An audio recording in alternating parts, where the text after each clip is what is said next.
What's going on, everybody? We are back with smothered fried pork chops. Of course, as usual, I start with an impeccably clean kitchen and impeccably clean hands and gloves because we are working with raw meat. I am doing my baking soda and lime mixture, cleaning the pork chops, making sure each one has been washed thoroughly, making sure there's none of that gook and gunk that comes in the package on there. And then I'm putting them over to the side so I can fill a bowl mixed with buttermilk, Frank's Red Hot, and mustard. And this is what I dip all of the pork chops in, make sure it's thoroughly covered on all sides, wash that off, and put it to the side for about 30 minutes to marinate in the fridge. Now I'm preparing my dry rub ingredients to start that wonderful crispy skin once we fry it. I put all of them over to the side on a new oil covered tray and then clean a little bit more and prepare all of my dry ingredients and seasonings. I seasoned the pork chops as well as seasoned the breadcrumbs and chicken fry mix. You know all my ingredients that I've had in my previous post. Add them to the dry, add them to your pork chops. Definitely want to layer those flavors on both ends of this spectrum because you want the flavor to be not only in the crust but also on the pork chop as well. Quick note, just want to note, every single time that I'm doing something, I change my gloves and I'm also changing the foil and I'm washing.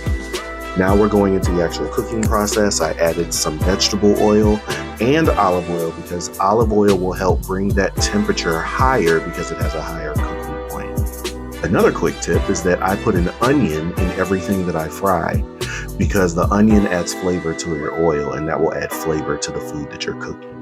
So as you can see, I'm just waiting till all of the pork chops get golden brown or a little darker than golden brown.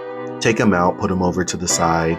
I clean out my drippings as well that are in the pan between each turn of the pork chop because you'll see once it's time to make gravy, that's where all your money is. So we're just continuing to fry up all of our pork chops, of course, moving that onion around, adding the last batch of pork chops, making sure that they come out golden brown and crispy and absolutely delicious. Always making sure that that crust is good and crispy because once we add it to this gravy, you're going to see it's necessary. Now I'm moving a fourth of my dripping, straining them out and then adding them back to the pan with a little bit of butter because we need flavor. We are making a scratch-made gravy, so make sure that all of that is mixed. I probably take about a full cup of flour total.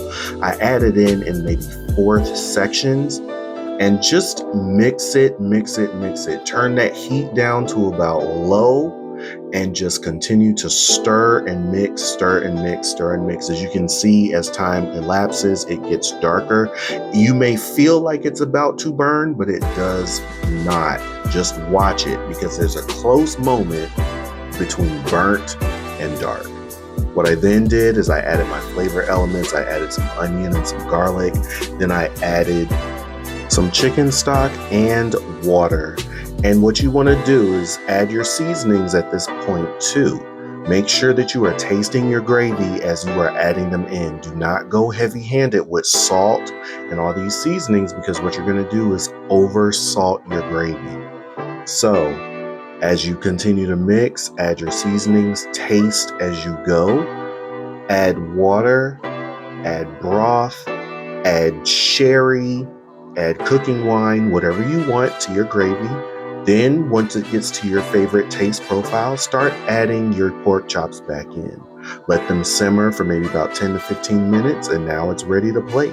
And boom, here you go. Absolutely delicious. Enjoy.